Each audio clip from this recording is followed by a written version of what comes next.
미국 NRO라는 국가정찰국이 있어요. 거기서 회수된 UFO 잔해뿐만 아니라 외계인 사체도 보관하고 있다. UFO 관련된 정보를 장악하는 그런 관리 조직인데, 트럼프 행정부가 1차, 2차, 3차에 걸쳐서 공개하지 않았습니까? 기밀문서를. 이걸 어떻게 하면은 그 충격을 완화시키면서 공개할 수 있을까? 그 전략이 뭐냐면, 첫 번째가 단계적으로 충격 효과가 적은 거부터 공개한다는 거예요. 지금 현재 하고 있는 것처럼. 안녕하세요. 미스터리티브 작가 진입니다. 저는 올해까지 47년차 UFO를 조사 연구해오는 한국 UFO 조사분석센터장을 맡고 있는 서종환이라고 합니다. UFO 추락이나 목격 사건에 대해서 정보 통제 전술이 있어왔다고 보시나요? 있었죠. 사례 두 가지를 들어보면, 로스웰 UFO 추락 사건이 있어요. 1947년 7월이죠. 7월 초에 뉴멕시코주 로스웰이라는 그 시골 마을에 UFO가 추락했다고 그래요. 비행 접시라고 그러죠, 그때는. 그 플라잉 소서가 추락을 했는데, 처음에 공식적으로 신문에 이게 발표가 나갔어요. 기사가. 직접 플라잉 소서가 추락했다. 이걸 누가 지시했냐면, 군의 상사가 후임 병사한테 지시를 해갖고 이것이 실제 뉴스페이퍼로 나간 거예요. 나가자마자 몇 시간 만에 번복을 하게 돼요, 군대가. 어떻게 하냐면, 당시 비행 접시가 추락한 게 아니고 기상관측용 기구가 추락한 거다. 근데 그 기상관측용 기구가 또 뭐냐? 1990년대 중반에 또 미 공군이 발표하기를, 뭔가 추락을 한 건 사실인데 기상관측용 기구가 아니라 모글 프로젝트에 사용되었던 특수 기구였다. 왜냐면은 그때 당시 소련의 그 핵실험을 몰래 염탐하기 위해서 정보를 수집하기 위한 모글 프로젝트의 기구였다. 그거를 오인한 거다. 이제 그렇게 발표를 해요, 로스웰 리포트가. 그러면 거기에서 외계인 사체를 봤다는 주장은 뭐냐? 그거는 외계인 사체가 아니라 인형, 마네킹 덤이다. 마네킹을 우리가 투하한 거다. 투하해서 어느 정도의 그 낙하 효과를 보는지, 마네킹의 손상 여부를 테스트하기 위해서 떨어뜨린 거다.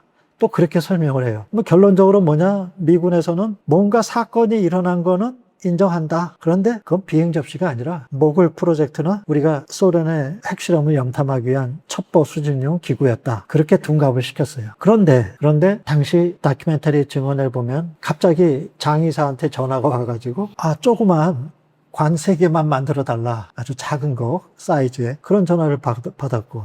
만약 이게 더미 인형이었다면 관이 왜 필요했을까요? 그 관이 이제 일종의 그 외계인 사체겠죠. 그레이 외계인이라 그럴까? 하여튼 작은 사이즈의 그 3개를 주문을 했단 말이에요. 그 다음에 이제 또 한 사람의 증인은 그렇게 몇 시간 만에 이걸 뒤엎으면서 미군이 기상관측용 기구다. 그래서 그때 레미 장군이 지시하에 그 추락 현장에 투입됐던 소령이 있었어요. 그분이 직접 그 추락한 기상관측용 기구 잔해를 들고 찍은 사진도 있어요. 이거 맞다. 거짓말 아니다. 그렇게 돼 있는데, 나중에 훗날 이 기상관측용 잔해를 들고 찍은 이 소령이 말하기를 그건 기상관측용 기구가 쇼였다. 지시를 받고 어쩔 수 없이 하게 됐다. 실은 비행 접시가 맞다라고 증언을 해요. 그리고 또 다른 증언은 당시 추락한 잔해를, UFO 잔해를 오하이오주 라이트 패터슨 공군기지로 실었다. 내가 싣고 간 조종사 맞다. 얘기를 합니다. 그런 증언이 있었어요. 그런 걸 종합해 볼 때 로스웰에 추락한 물체가 비행 접시일 가능성이 상당히 농후해 보이고, 처음이자 마지막으로 인정한 그런 비행 접시 추락 사건이 아니겠느냐.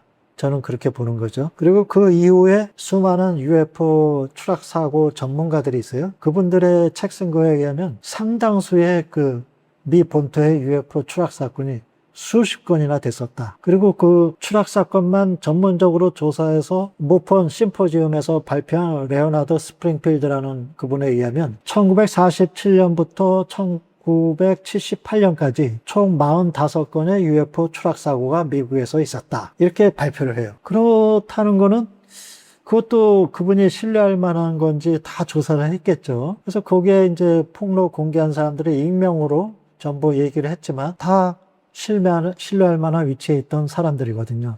전직 군 장교라든가 정보기관에 있었던 사람, 그런 사람들이 증언을 다 추려가지고 발표를 했는데 47건 정도가 된다. 45에서 47건 정도. 상당히 많네요. 미 본토에서만. 데이비드 그로시라는 미 공군 정찰국에 있었던 그 미국 NRO라는 그 국가 정찰국이 있어요. 그 공군 산하에 있는 극비 조직인데, 여기서 하는 임무가 뭐냐면 UFO를 위성에서 전부 탐지해가지고 이 조사 기록으로 남기는 그런 기구가 있는 것 같아요. 지금은 아마 예전에는 수작업으로 사람이 분류하고 분석했지만 지금은 아마 AI로 이걸 다 분석하는 걸로 알고 있어요. 그래서 그런 정도로 우리는 민간인들은 모르는 그런 엄청난 그 노력을 기울이고 있다. 그리고 한 그 전문가가 폭로한 거에 의하면 미군이 운영하고 있는 인공위성이 전부 지구 바깥을 향하고 있다. 지구 안쪽을 향하고 있는 게 아니라 일반 특수 정찰 위성이 바깥쪽을 향하고 있다. 그래서 왜 이것이 지구 안에 쪽을 바라봐야 되는데 바깥 외계를 바라보느냐, 아무것도 없는. 누군가 그렇게 물었어요. 그랬더니 그것은 저도 모르겠는데요 라고 대답을 했다 그래요. 웃으면서. 그런 걸 보면 미국에서는 우리가 모르는, 일반인들은 전혀 모르는 그러한 내부적으로 상당히 심각하다는 얘기죠. 이 UFO 문제가. 1969년에 이제 그런 극비 문서가 공개됐는데 그 문서가 뭐냐면 제목이 UFO는 인류의 존망을 좌지우지할 중대한 사안이기 때문에 이것을 절대 간과해서는 안 된다. 그게 1969년에 작성된 리포트예요. 고위층에만 회람이 됐죠. 그리고 나서 2000년대에 들어와서 21세기에 들어와서 미 국방부가 AAWAP라는 또 그런 비밀 프로젝트를 수행한 적이 있어요. 이 프로젝트는 국방 차원에서 미군의 이 UFO가 어떤 위협적인 면을 조사 연구한 프로젝트예요. 그 결론이 뭐냐면 UFO가 가상 적국에서 적대 국가에서 보내온 그런 신무기가 아니라면 외계에서 온 비행물체가 맞다면 그렇게 가정했을 때 미 정부가 이를 간과한다면 방치한다면 상당한 충격을 받을 것이다. 왜? 다른 적성 국가가 이렇게 고도의 기동력을 가진 비행체를 개발에 성공했을 때 미국의 패권이 무너질 수 있다는 그런 보고서가 작성된 적이 있어요. 그러니까 이것을 절대 UFO 문제를 쉽게 무시하거나 부인하거나 간과해서는 상대 적성 국가에 의해서 밀려날 수 있다. 과학기술적으로, 군사기술적으로도 그렇고. 그래서 지금 역설계에 의해서 이 UFO 비슷한 성능을 가진 비행체 개발에 혈안이 돼 있어요. 러시아, 중국, 미국. 그래서 서로 지금 암암리에 눈에 안 보이는 그런 엄청난 전쟁이 벌어지고 있어요. 그래서 그런 걸 봤을 때 데이비드 그로시에가 최근에 폭로한 UFO 추락은 사실이었다. 그리고 자기가 여러 몇몇 내부 고발자 증언을 들어보니까 UFO 추락과 회수를 실제 회수하는 프로젝트가 있고 회수한 적이 있었다. 그리고 거기서 회수된 UFO 잔해뿐만 아니라 외계인 사체도 보관하고 있다.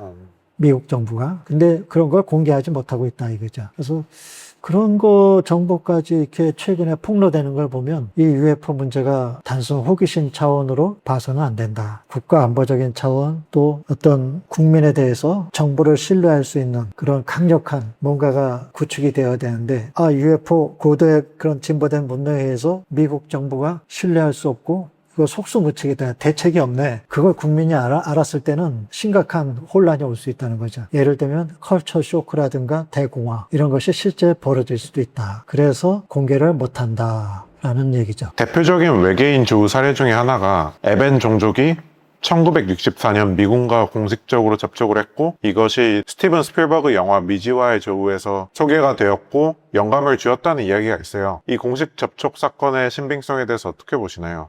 저는 공식적으로 말한다 그러면 일단 믿을 수 없다. 왜 그러냐면 일부 흘러나오는 그런 소문, 루머가 많지만 아이젠하워가 외계정제와 만나서 협상을 했다. 그런 음모론도 있고요. 또 하나는 이제 물론 스티븐 스필버그가 이제 알렌 하이네크 박사를 그 미즈와의 조우라는 영화에 이제 포함시켜서 영화의 그 위상을 높이기도 했지만 또 다른 음모론이 아니라 실제 있었던 일인데 미 공군이 한 그 영화 제작자, 다큐멘터리 제작자를 만났다 그래요. 그 미 공군 관계자가 말하기를 우리가 특급 외계 전제와 수뇌부가 접촉을 해서 협상하는 듯 그런 기록이 있다. 영화가 촬영된 필름이 있다.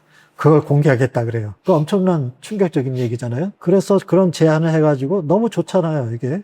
다큐멘터리 만드는데 이만한 좋은 정보가 어디 있어요. 그래서 좋겠다. 그럼 우리가 준비하겠다. 그렇게 하고 이제 약속을 하고 헤어졌는데 나중에 이제 다시 2차 접촉을 만나기 위해서 우리가 준비가 끝났는데 필름 달라. 그렇게 미 공군 측 관계자한테 말했는데 국가안보상 이거를 넘길 수가 없다. 그렇게 해서 받지 못했다 그래요. 그럼 뭐냐? 제가 볼 때는 이제 이런 게 있어요. 지금 UFO 문제가 상당히 내부적으로나 국가적으로 심각한 사안인데 이것이 공개됐을 경우에 민간인한테 미칠 수 있는, 대중한테, 국민에게 미칠 수 있는 파장이 엄청나기 때문에 이걸 어떻게 하면은 그 충격을 완화시키면서 공개할 수 있을까? 그 전략이 뭐냐면 첫 번째가 단계적으로 충격 효과가 적은 것부터 공개한다는 거예요. 지금 현재 하고 있는 것처럼 지금 트럼프 행정부가 1차, 2차, 3차에 걸쳐서 공개하지 않았습니까? 기밀 문서를.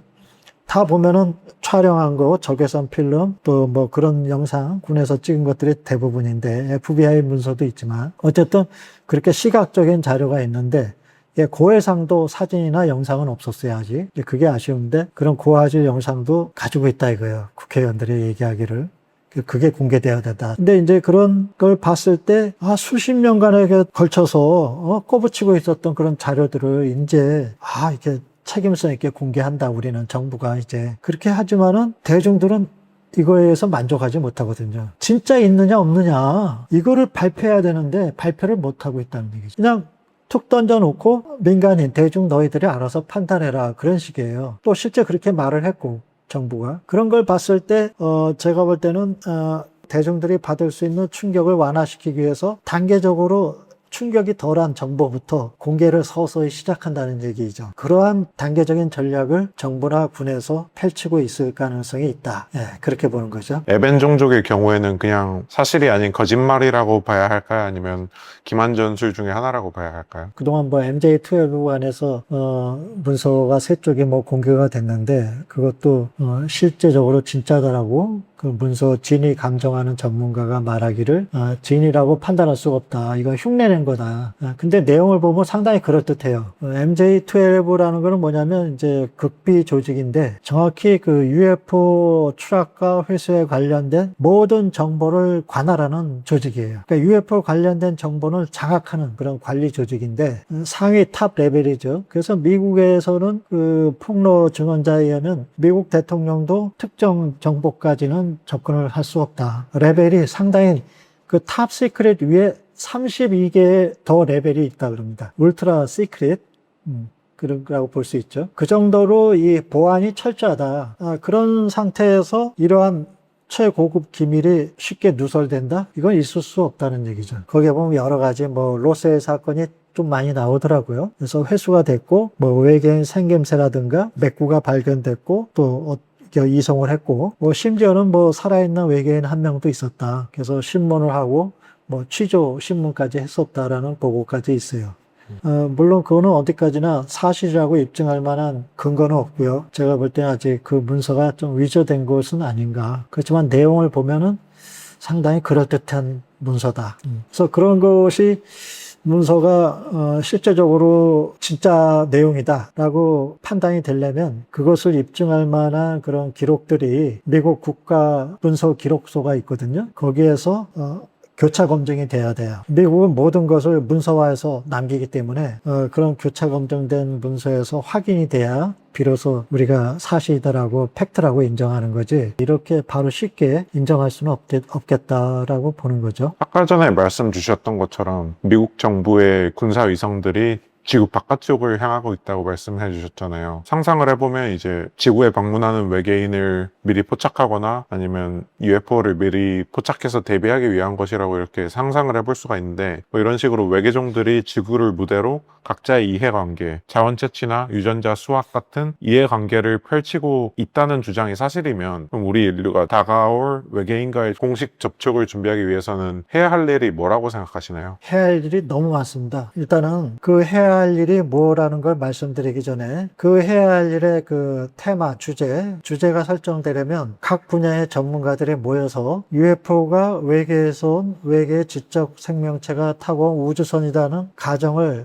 명확히 한 후에 우리 지구 행성에서 과연 이것을 어떻게 받아들일 것인가 또 그쪽과 직접적인 접촉이 이루어진다면 우리는 무엇을 준비해야 하는가 그러니까 어떤 솔루션이 나오려면 엄청난 그 고찰을 해야 될 문제가 많아요. 그러니까 대표적으로 이제 저는 세 가지로 보는데 첫 번째는 이제 국가 안보 문제. 외계 고등 문명이 있는데 최강대국인 미국 정부가 이걸 상대하기가 힘들다.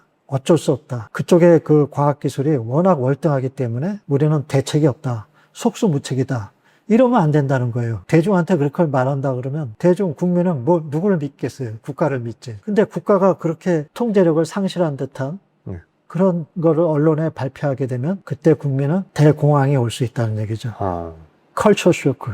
그래서 미국 CIA가 우려하는 부분은 바로 그런 점이에요. 국민을 잠재우는 게 아니라 국민으로부터 혼란을 막기 위해서 어떻게 해야 되느냐. 이것을 골똘히 생각하는데 아까 우리가 논의한 내용처럼 UFO가 외계에서 온 비행물체가 맞는데 이것을 서서히 정보를 공개하는 게 어떠느냐. 충격을 완화시키기 위해서. 그런 방법이 하나 있을 수 있지만 결론적으로 끝에 가서는 인정할 수밖에 없다는 얘기죠. 그 끝이 언제인지는 모르지만 인정할 시기가 언제인지는 모르지만 아직 멀은 것 같다. 두 번째는 이제 대공황에 대한 예견인데요. 예전에 어떤 실제 사례가 있었냐면 1937년쯤으로 오래된 얘기인데 실제 있었어요. 화성 침공이라는 그 소설이 있었어요. 그때 오션 웰스라는 사람이 이거를 라디오 방송으로 극화해서 내보냈어요. 지금 화성인이 비행 접시를 타고 와서 어디를 지금 집중 공격을 하고 있다. 광선 공격을. 이거 실제같이 나레이션을 핀 거예요. 근데 처음에 음악방송이 나가다가 이걸 집어넣은 거예요. 처음에는 이것이 가상의 드라마다라고 말은 했어요. 근데 그걸 못 들은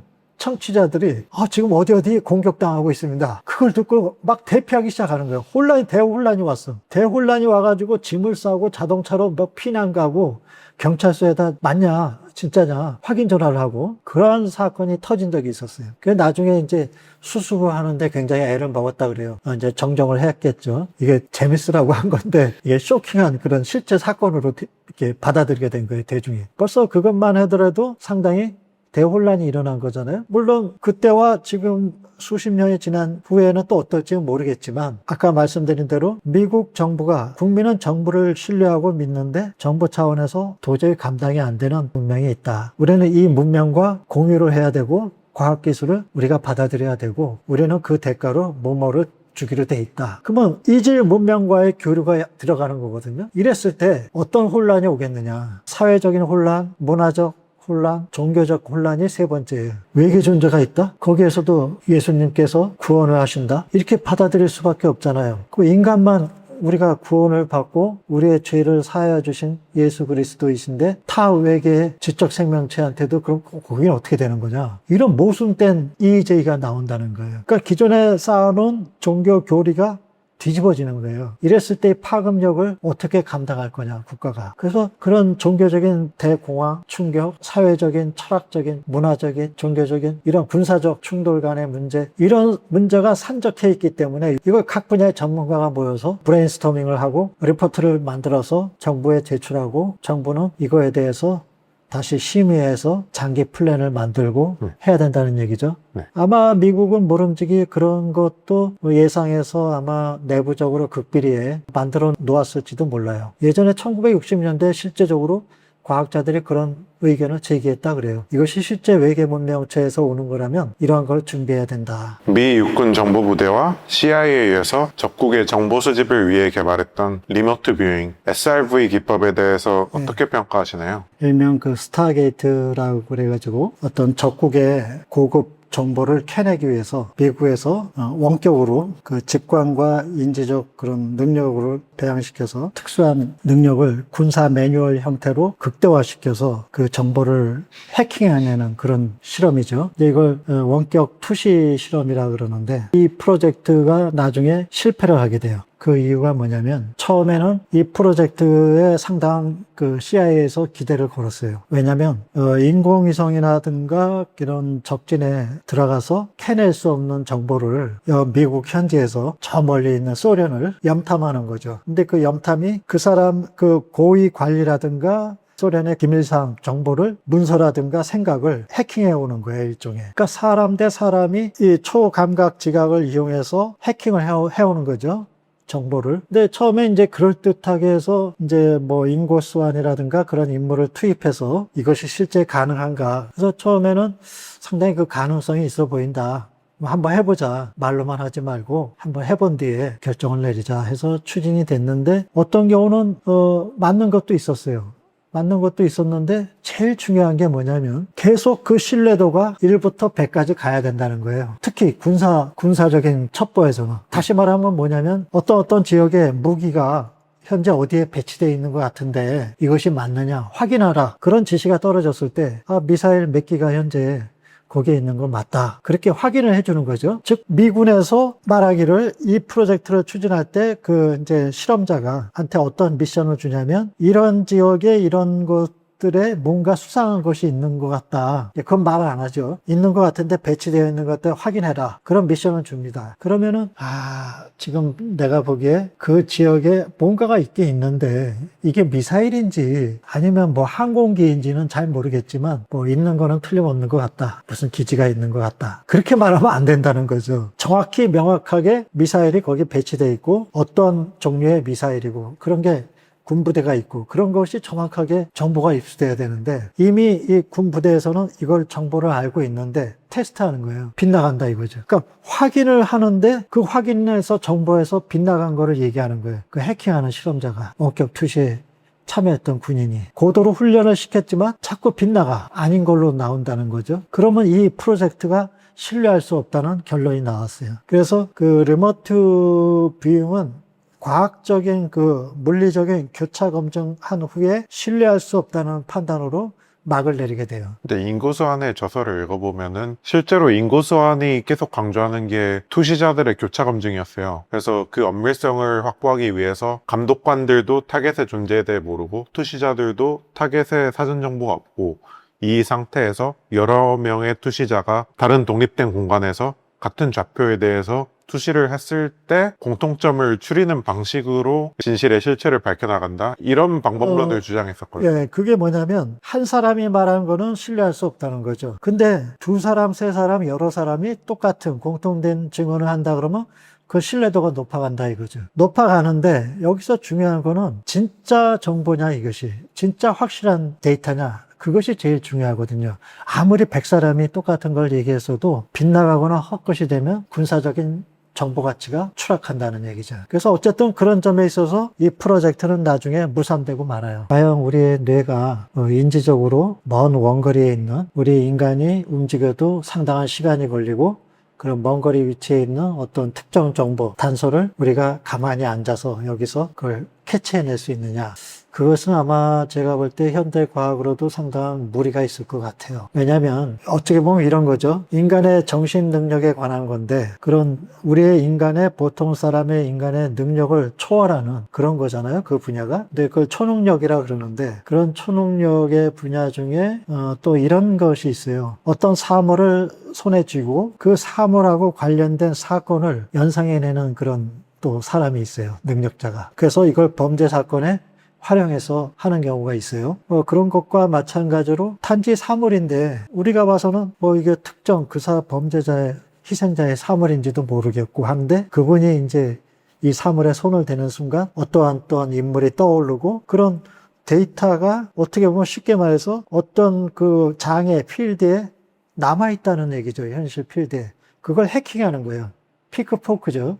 일종의 해킹을 해서 끄집어 내온다는 거죠. 이제 그것이 이제 능력인데 과연 그것을 과학적으로 어떻게 그것이 구현이 가능하고 어떤 원리에 의해서 할 수 있다라는 것이 증명된 바는 아직은 없다. 제 소견은 그렇습니다. 그러나 그것을 연구할 만한 가치가 있기에 예전에 CIA에서 그런 리모트 뷰잉 프로젝트를 추진한 게 아니겠느냐. 저는 또 그렇게 봐요. 어쨌든 결론적으로는 100% 이걸 신뢰할 수는 없다. 매번 1부터 10까지 실험을 했으면 그 프로젝트가 다 확인돼서 진짜다. 하고 100% 맞다라고 돼야 되는데 나중에 자꾸 어긋나더라 이거예요. 오히려 소련에서 그런 초능력 관련 실험에서도 많이 했었어요. 먼저 미국보다. 네. 그래서 미국이 그걸 첩보로 입수했기 때문에 미국이 연구에 착수한 거거든요. 우리도 해야 된다. 네. 그러면 이렇게 과학적인 데이터를 다루는 조사센터장으로서 원거리 투시나 텔레파시 같은 형이상학적인 데이터가 UFO 연구 자료에 들어올 때 가장 주의하고 경계해야 할 점이 무엇이라고 생각하십니까? 조사 연구가로서 팩트 체크, 사실일 가능성에 대한 단서를 수집해서 최종 분석을 해서 판독 결과를 내는 거거든요. 그런데 어떠한 특정 단서나 근거 없이 그럴듯한 어떤 거를 이렇게 믹싱해가지고 마치 이거 사실인 거냐 유포를 한단 말이에요. 그것이 개인이 됐건 기관이 됐건 군대가 됐건 그렇게 유포했을 때 그 유포한 사람은 분명히 무슨 짓을 할 거냐면 반응을 본다는 얘기예요. 아, 이거 휘말려 들어가고 있구나. 내 작전이 말려들고 있구나. 예. 만든 사람은 그 목적 의도를 갖고 있단 말이에요. 모든 현상에는 우리가 시각적으로나 모든 현상에는 그 의도가 있어요.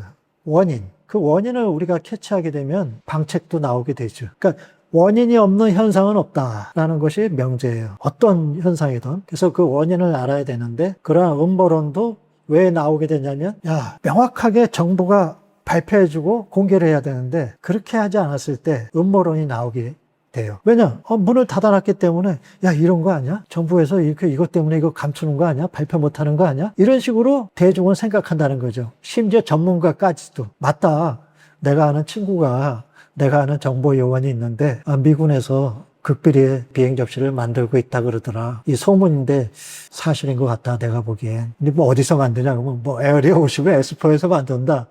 별 얘기가 다 나올 수 있잖아요. 그래서 하나의 어떤 틀이 만들어지는데 이게 자꾸 소문에 꼬리에 꼬리를 물고 유포가 되면 이제 그럴듯한 진실이 되어버리는 거예요. 진실로 받아들이는 사람이 있게 되고 근데 원초적으로 이걸 유포한 사람은 만든 사람은 멀리서 그걸 다 관찰하고 있다는 얘기죠. 이 작전이 말려들고 있구나. 그래서 음모론이라는 거는 상당히 음모에 가까운 그런 주장들은 조심해야 된다. 괜히 거기에 휘말려 들어갔다가는 나중에 명예가 추락되거나 또 불이익을 당할 수 있다. 그렇게 보는 거죠. 그래서 저는 항상 좀 회의적인 시각으로 건전한 회의적인 시각은 갖되 과학적이고 객관적이고 어떤 단서 근거에 의해서 여기까지는 진실인 것 같다. 그 나머지는 나도 모르겠다. 그렇지만 유추하건대 여기까지가 진실이라 그러면은 이럴 가능성은 있겠다. 그렇게 말할 수는 있겠죠. 마지막으로 우주와 UFO에 관심을 갖고 있는 시청자들에게 꼭 전하고 싶은 말씀이 있다면 말씀 부탁드립니다. 제가 말씀드리고 싶은 부분은 이 UAP 분야가